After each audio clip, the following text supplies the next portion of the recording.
আসসালামু আলাইকুম। র‍্যাবিটের আজকের ক্লাসে আমরা দেখব হচ্ছে সুইপ। সুইপ কিভাবে কাজ করে জেনেরিক মডেলের ভিতরে আজকের ক্লাস আমরা এটাই দেখব। তো চলুন শুরু করা যাক। আমরা প্রথমেই যাব হচ্ছে কম্পোনেন্ট থেকে মডেল ইন প্লেস। এখান থেকে যাব হচ্ছে জেনেরিক মডেল। ওকে। তারপরে আবার ওকে দিব। এখানে দেখেন সুইপ লেখা আছে, এই যে সুইপ। তো এই সুইপটা কাজ করে মূলত কিভাবে? এখন আমরা এটা দেখব। তো প্রথমে আমরা একটা সুইপে কাজ করার আগে হচ্ছে একটা এক্সট্রুশন দিয়া আমি যদি একটা বক্স নিয়ে আনি, হ্যাঁ? বোঝানোর জন্য। একটা বক্স দিয়ে নিলাম। এই যে একটা বক্স আমরা এখান থেকে নিয়ে নিলাম। ওকে? এই যে এটা দিয়ে একটু বড় করি।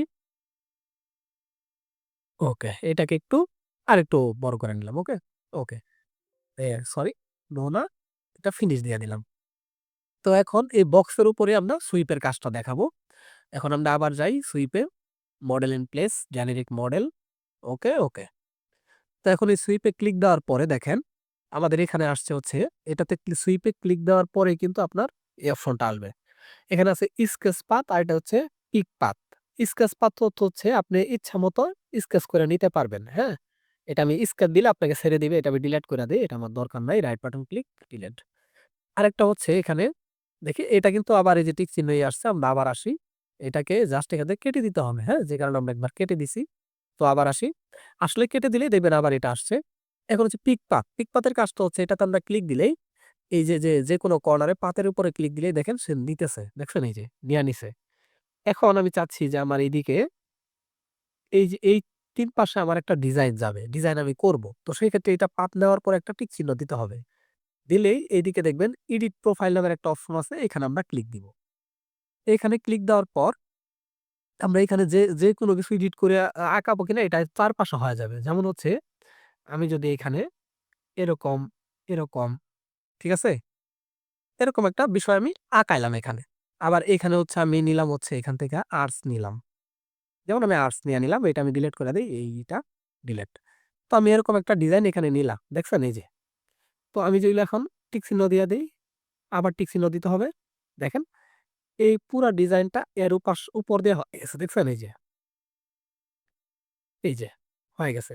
তাহলে যেরকম ধরনের ডিজাইন চাচ্ছি এরকম ধরনের ডিজাইন হয়ে গেছে। এখন যদি চাই এটা আমরা আবার মডিফাই করব। আমি এখান থেকে বের হয়ে পড়ছি টিক চিহ্ন দিয়া। তখন এটাতে আবার ডাবল ক্লিক দিব।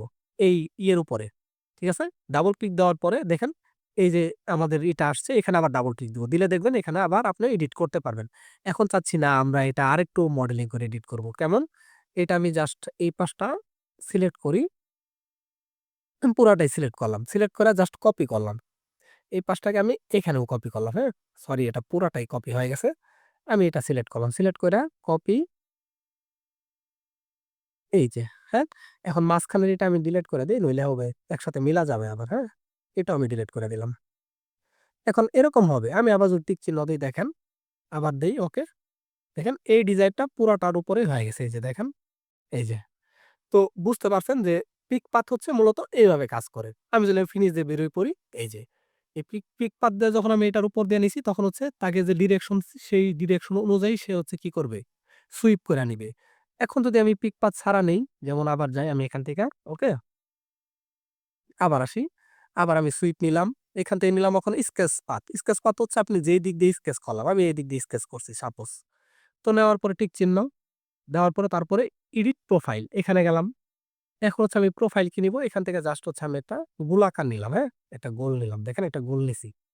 দেওয়ার পর আমি যদি টিক চিহ্ন দেই দেখেন ফিনিশ, ফিনিশ দিয়ে দিলে বের হয়ে পড়বো। এই দেখেন যে জায়গা দিয়ে আমি লাইনগুলা নিছি ওই জায়গা দিয়ে এই গোলটা হয়ে গেছে। মানে আপনার অনেক সময় দেখা যায় না সিঁড়ির উপরে যে রেলিং বা বিভিন্ন হচ্ছে আপনার টেরাকোটার এগুলা যখন আপনি করবেন তখন সেই ক্ষেত্রে কিন্তু আপনার এই সুইপটা খুবই ইম্পোর্টেন্ট। হ্যাঁ? মানে সুইপের কোনো বিকল্প নাই। আপনি যখন হচ্ছে Revit এ জব করবেন, তখন যদি আপনি দেখেন যে হচ্ছে আপনার পয়েন্ট ক্লাউড বলেন, তারপরে হচ্ছে আপনার ইউপিপি বলেন, মানে যেকোনো ধরনের কাজে আপনার এই সুইপটা লাগবেই। আর জেনেরিক মডেল মাস্ট লাগবেই। জেনেরিক মডেল ছাড়া আপনি কোনো প্ল্যান, আপনি হচ্ছে Revit এর কোনো প্ল্যান করছেন আর ওইখানে জেনেরিক মডেল দিয়ে কোনো কাজ করেন নাই, এটা হবেই না। মানে জেনেরিক মডেল আপনার দরকার পড়বেই পড়বে। ওকে? তো জেনেরিক মডেলটা শেখাটা খুবই ইম্পোর্টেন্ট। তো আজকের ক্লাসটা এই পর্যন্তই। আশা করি সবাই বুঝতে পারছেন। আসসালামু আলাইকুম।